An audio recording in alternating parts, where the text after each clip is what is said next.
In this video, we're going to take a look at painting with a knife with oils. We're going to be creating a landscape. When you're painting with a knife, you're going to be putting on your paint very thickly, and there's a term for this, and it's called impasto, and that's an Italian word, or it comes from the Italian word that relates to paste, also similar to the word that we use for pasta. So I'm going to be working on canvas here, and I've mixed a little bit of cerulean blue and white from my sky, and I'm just going to go ahead and start applying the oil paint very heavily to the canvas. And I'm using the back of the knife to apply this oil paint, and then I'm going to move it around to create the texture. So with a knife painting, you're really going to be thinking about the texture that's created on the canvas, as well as just the areas of color and the shapes those areas of color make. Painting like this is very similar to an impressionistic style painting. You're not going to be really able to get a lot of intense details here. Instead, you're just going to be focusing on the colors and, again, the shapes that those colors make. Now, I went back and I've mixed a little bit of cerulean blue with the white to make the top of the sky a little bit darker. And I've also done the same thing with white just to lighten up things a bit. And I'm going to move the paint over the surface. So I'm going to be working the dark at the top of the sky and the white at the bottom of the sky until I'm happy with the relationship that happens there.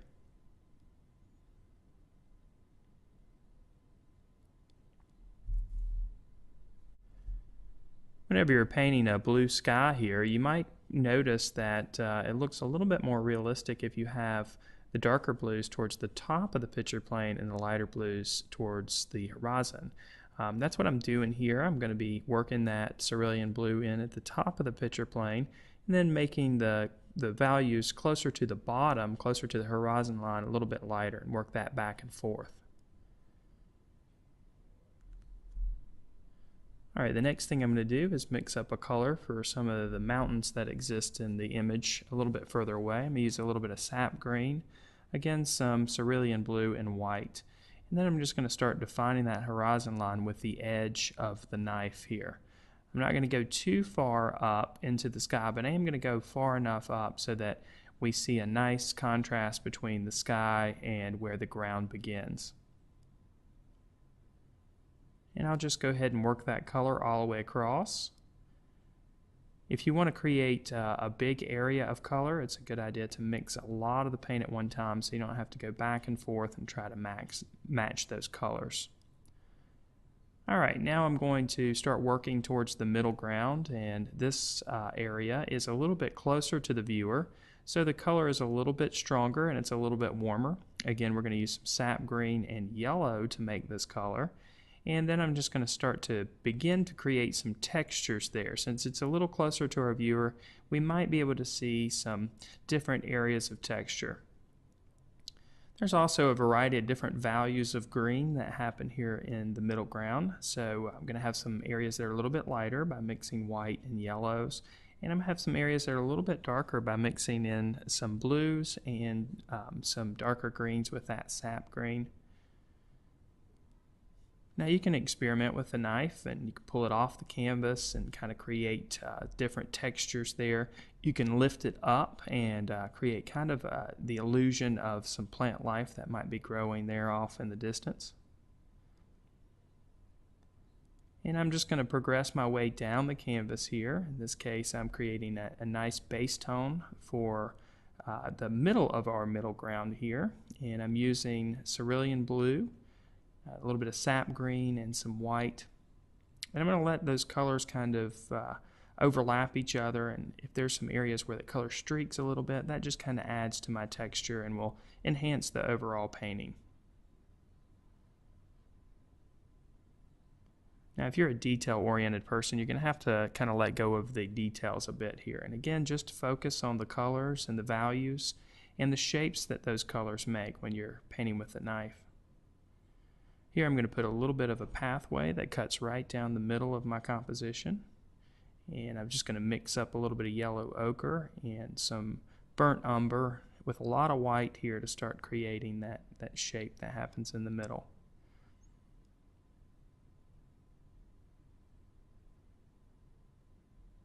There are some artists out there that are really masterful with the knife and can really create those illusions And in my opinion, that's where I get a lot of satisfaction from looking at paintings that are done with the knife, is appreciating the illusion that the artist has been able to create with just colors and values and shapes. And of course that texture plays in as well.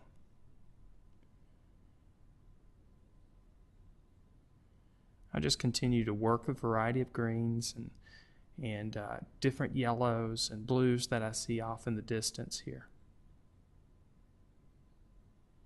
Might use the edge of the knife to kind of cut through with some darker blues, again to just break up the space and kind of create a bit of variety in the greens. And what happens is our mind will put together that we're looking at a landscape without even having to put any of the details in there. Now, coming right down the pathway is a little bit of an indication of a fence. So to create the solution, I'm going to mix a bit of phthalo blue and some burnt umber together to create a very, very dark value. And then I'm just going to put a little bit of that paint on the edge of the knife, and I'm just going to touch it to the surface to create some vertical lines there. I'm going to use that as well to create the illusion of some of the trunks of the trees that are off in the distance here as well. So I'm just going to touch the paint to the surface here with the knife and pull away to create those vertical lines. Here again, it's very important not to get too obsessed with the details or making those lines just perfect. If they're off a little bit, that's actually a little bit closer to the way we see things in nature anyway. So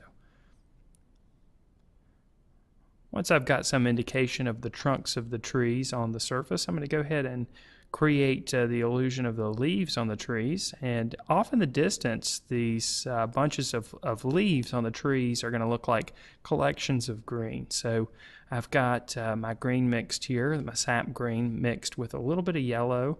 There's a little bit of white in there as well. And I'm just going to work that around on the surface. And on the edges, I might lightly touch it with just a little bit of the green, just to create some indication of where the edges of the trees kind of fade off, maybe a few stray leaves or bunches of leaves.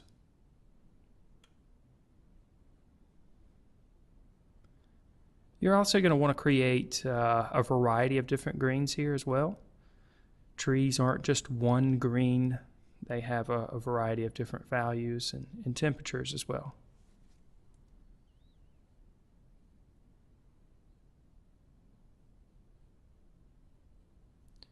Next, I'm going to add a little bit of phthalo blue there to create a little bit of shadow on one side of the tree. And I'm also going to create a little bit of light on the opposite side of the tree by using a little bit more yellow.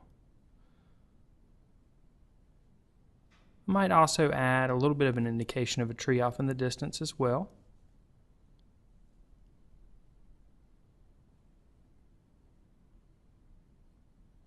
And we'll create a little bit of shadow underneath that tree as well. Again, that shadow is just created with some phthalo blue, which is a very dark blue here.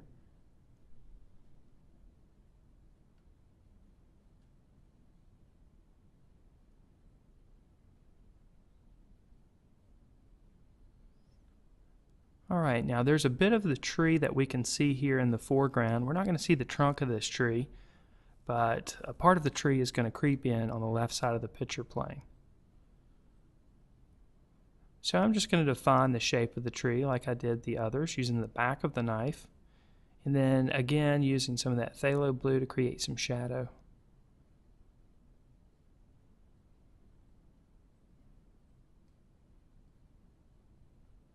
And then we'll work the texture that the knife makes on the surface just a bit to create the illusion of those leaves.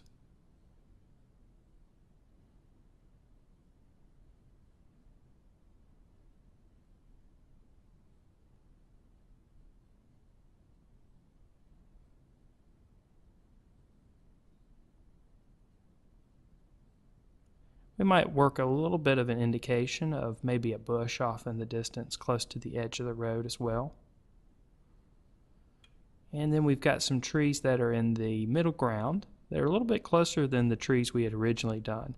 And we're going to start these trees by creating the canopy of leaves that exist there first.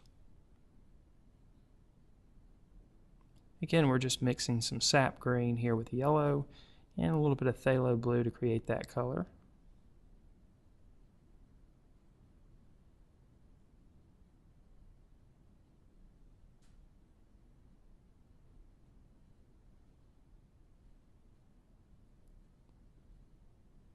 And we'll just build up the bulk of the shape of the tree here the same way that we built up the trees earlier.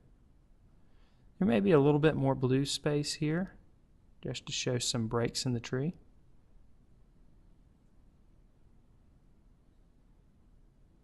Again, we're just focusing on the blocks of color that we see. Can't worry about the details.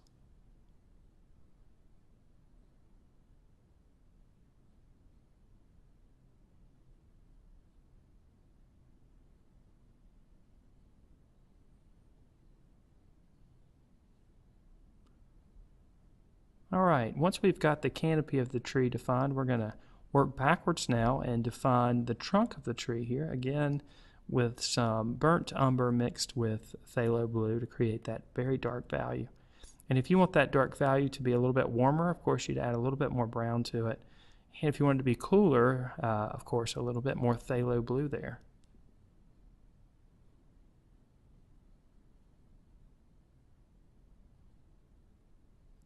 You want to mix this color instead of just grabbing a black here. This is going to create a little bit more of a natural black. And black will really stand out here. It'll be really strong, which is something that you probably don't want to happen. So mixing that blue and brown is going to give you a little bit more of a natural color. And to create the illusion of the branches here, we're just going to use the edge of the knife with that color and just push down on the edges. Now we'll go back and add a little bit of light to the trees here by making the highlighted side a little bit brighter, a little bit lighter with yellow mixed in with the sap green. And also a bit of white as well.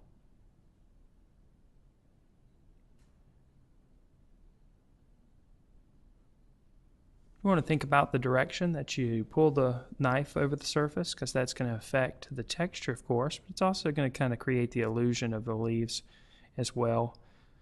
Now, just as we added a highlighted side, we need to add a bit of shadow underneath the tree as well. So here and there we'll take some of that phthalo blue and work it in to some of the areas within the tree.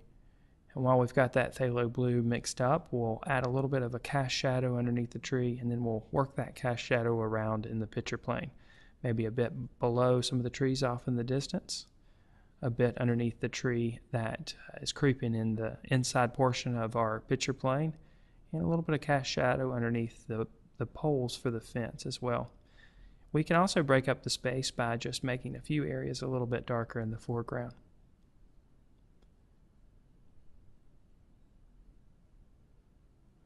Might make the light a little bit stronger by adding a little bit of yellow and white to a few of the areas in the picture plane, in this case the trees. We can also use the knife to pull up the paint in areas to give it more of a feeling of grass maybe growing off in that field.